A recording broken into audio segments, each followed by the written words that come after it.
अपना टॉपिक चलेगा एल्काइनों की रासायनिक क्रियाशीलता। एल्काइनों की रासायनिक क्रियाशीलता से पहले अपन ले लेते हैं भौतिक गुण इसके एल्काइनों के। तो एल्काइनों के भौतिक गुण, एल्काइनों के भौतिक गुण एल्कीन व एल्केनों के समान ही होते हैं। एल्काइन अल्प ध्रुवीय होने के कारण ये जल में अविलेय होती हैं, लेकिन कार्बनिक विलायकों में विलय होती है। इनका घनत्व जल से कम होता है तथा क्वथनांक व घनत्व अणुभार के साथ क्रमशः बढ़ते हैं। शाखित एल्काइनों का क्वथनांक अशाखित एल्काइनों की अपेक्षा कम होता है। कमरे के ताप पर C2 से C4 तक की एल्काइन गैसीय अवस्था में होती है तथा C5 से C11 तक की एल्काइन द्रव अवस्था में पाई जाती है। वह इनसे उच्चतर एल्काइन ठोस अवस्था में पाई जाती है। एल्काइनों का अपेक्षित घनत्व समकक्ष एल्कीन व एल्केनों की अपेक्षा कुछ अधिक होता है। अब अपना टॉपिक चलेगा एल्काइनों की रासायनिक क्रियाशीलता। एल्काइन एल्कीनों के समान इलेक्ट्रॉन स्नेही योगात्मक अभिक्रिया देती हैं, लेकिन एल्कीनों की अपेक्षा एल्काइन इलेक्ट्रॉन स्नेही के प्रति कम सक्रिय होती है। इसका कारण निम्न कारकों का सम्मिलित प्रभाव है। फर्स्ट, मध्यवर्ती कार्बोकैटायन का स्थायित्व। मध्यवर्ती कार्बोकैटायन का स्थायित्व देखें, चूंकि असंतृप्त हाइड्रोकार्बनों के इलेक्ट्रॉन स्नेही योगात्मक अभिक्रिया में इलेक्ट्रॉन स्नेही के योग से मध्यवर्ती कार्बोकैटायन बनता है। चूंकि कार्बोकैटायन का स्थायित्व जितना अधिक होगा, अभिक्रिया उतनी ही तीव्र होगी। E प्लस मतलब इलेक्ट्रॉन स्नेही अभिक्रमण के योग पर एल्कीनों से एल्किल कार्बोकैटायन बनता है, जबकि एल्काइनों से वाइनिल कार्बोकैटायन बनता है। वाइनिल कार्बोकैटायन में एल्किल कार्बोकैटायन के sp2 संकृत कार्बन की अपेक्षा अधिक विद्युत ऋणी sp संकृत कार्बन पर धनावेश होता है, जिसके कारण वह कम स्थायी होता है।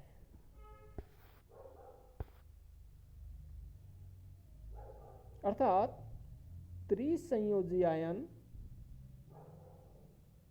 sp2 कार्बन द्विसंयोजी आयन sp की अपेक्षा अधिक स्थायी होती है।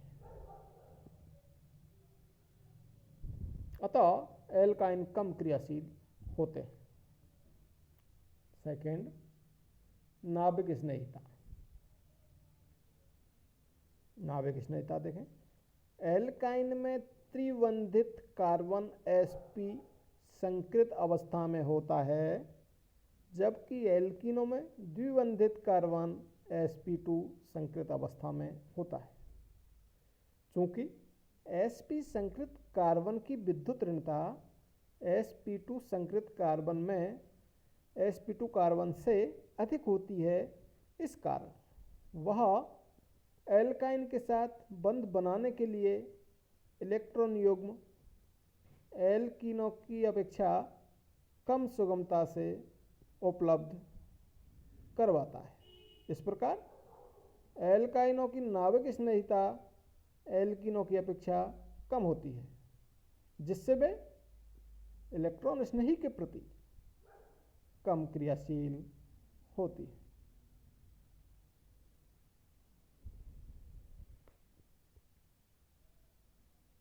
एक आती है संरचना, वो आप जानते ही हैं, स्ट्रक्चर एल्काइन किस प्रकार की संरचना होती है इसकी? सिलेंड्रिकल होती है। पाइबंद लंबवत होते हैं। हाइड्रोजन पैरेलल कार्बन के साथ ही लंबवत।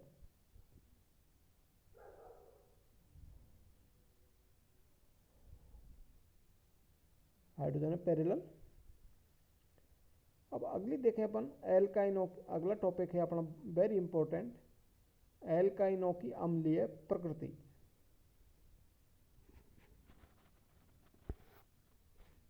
एल्काइनों की अम्लीय प्रकृति। वन एल्काइन दुर्बल अम्लीय प्रकृति की होती है, जिनमें त्रिबंधित कार्बन से जुड़ा हाइड्रोजन सक्रिय होता है। वन एल्काइंस की इस दुर्बल अम्लीय प्रकृति की व्याख्या कार्बन परमाणुओं की संकृत अवस्था के आधार पर कर सकते हैं। चूंकि कार्बन के संकृत कक्षकों में जैसे जैसे एस लक्षण बढ़ते हैं, कार्बन की विद्युत ऋणता वैसे वैसे बढ़ती है, क्योंकि एस कक्षक नाभिक के अधिक नजदीक होते हैं, जिससे संकृत कक्षक का आकार छोटा हो जाता है, जिससे उसमें उपस्थित बंधीय इलेक्ट्रॉन कार्बन की नाभिक के अधिक नजदीक पाए जाते हैं। कार्बन की संकृत अवस्था sp3 एस लक्षण 25%।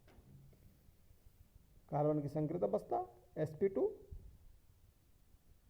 एस लक्षण 33.33%। कार्बन की संकृत अवस्था sp एस लक्षण 50%। विद्युत ऋणता sp3 से sp की ओर बढ़ती है, मतलब sp3 उससे ज़्यादा sp2 की और उससे ज़्यादा sp की। चूँकि एल्काइनों में त्रिबंधित कार्बन पर sp संकरण होता है, जिसकी विद्युत ऋणता संकृत कार्बनों में सर्वाधिक होती है, अर्थात वन एल्काइन में सर्वाधिक विद्युत ऋणी कार्बन से हाइड्रोजन जुड़ा होता है, जिससे कार्बन हाइड्रोजन बंध के इलेक्ट्रॉनों को अपनी ओर अधिक बल से आकर्षित किए हुए रहता है, जिससे कार्बन पर आंशिक ऋणावेश तथा हाइड्रोजन पर आंशिक धनावेश आ जाता है। इस कारण ही वन एल्काइन व वन एल्काइन की अपेक्षा, दोबारा सुना, इस कारण ही वन एल्काइन में एल्केन व वन एल्कीन की अपेक्षा हाइड्रोजन अधिक सक्रिय होता है, अर्थात वन एल्काइन दुर्बल अम्लीय प्रकृति की होती है और प्रतिस्थापन अभिक्रियाएं देती है। एल्कीन एवं एल्काइनों में कार्बन की विद्युत ऋणता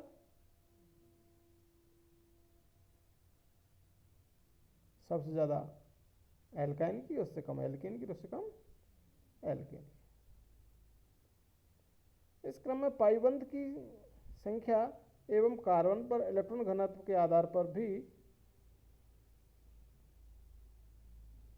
इस क्रम को, मतलब जहाँ को विद्युत ऋणता सबसे ज़्यादा एल्काइन, फिर एल्कीन, फिर एल्केन में है, इस क्रम को पाइबंध की संख्या एवं कार्बन पर इलेक्ट्रॉन घनत्व के आधार पर भी समझाया जा सकता है, चूंकि पाइबंध में इलेक्ट्रॉन युग्म दूर तक फैले रहते हैं, जिससे उन पर कार्बन की पकड़ कम हो जाती है और कार्बन पर इलेक्ट्रॉन घनत्व के मान में कमी आ जाती है।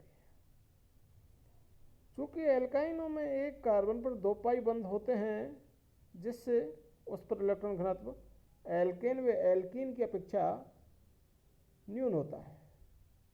चूंकि इलेक्ट्रॉन घनत्व में कमी से विद्युत ऋणता में वृद्धि होती है, इसलिए त्रिबंधित कार्बन की विद्युत ऋणता द्विबंधित एवं एकल बंधित कार्बनों की अपेक्षा अधिक होती है। अर्थात विद्युत ऋणता का क्रम सबसे ज़्यादा एल्काइन, फिर एल्कीन और सबसे कम एल्केन।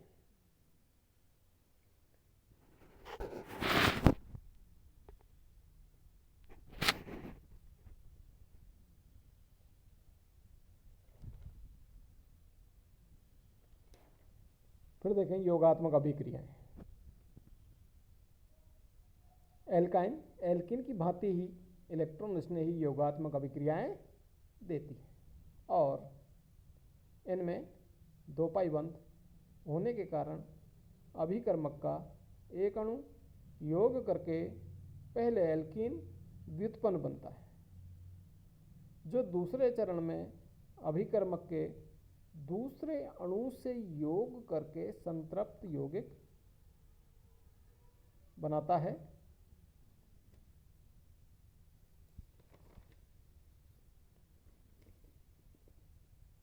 और देखें अगली नाभिक स्नेही योगात्मक अभिक्रियाएं। चूंकि एल्काइनों में त्रिबंधित कार्बन की विद्युत ऋणता अधिक होने के कारण नाभिक स्नेही आक्रमण के प्रति एल्कीन की अपेक्षा एल्काइन अधिक संवेदनशील होती है। इस कारण एल्काइन इलेक्ट्रॉन स्नेही योगात्मक अभिक्रिया के साथ साथ नाभिक स्नेही योगात्मक अभिक्रिया भी देती है। एल्काइन में नाभिक स्नेही योगात्मक अभिक्रिया इलेक्ट्रॉन स्नेही योगात्मक अभिक्रिया के अनुक्रम ही दो पदों में संपन्न होती है। फर्स्ट पद में न्यूक्लियोफाइल का अटैक होगा, इलेक्ट्रॉन स्नेही का योग होगा। इलेक्ट्रॉन स्नेही न्यूक्लियोफाइल दो पार्ट्स होते हैं, न्यूक्लियोफाइल आएगा पहले, फिर आएगा इलेक्ट्रॉन स्नेही। उदाहरण, त्रिबंधित कार्बन पर क्षारीय माध्यम में HCN एवं ROH का योग Hg लवणों की उपस्थिति में H2O एवं ROH का योग नाभिक स्नेही योगात्मक अभिक्रिया का प्रमुख उदाहरण है।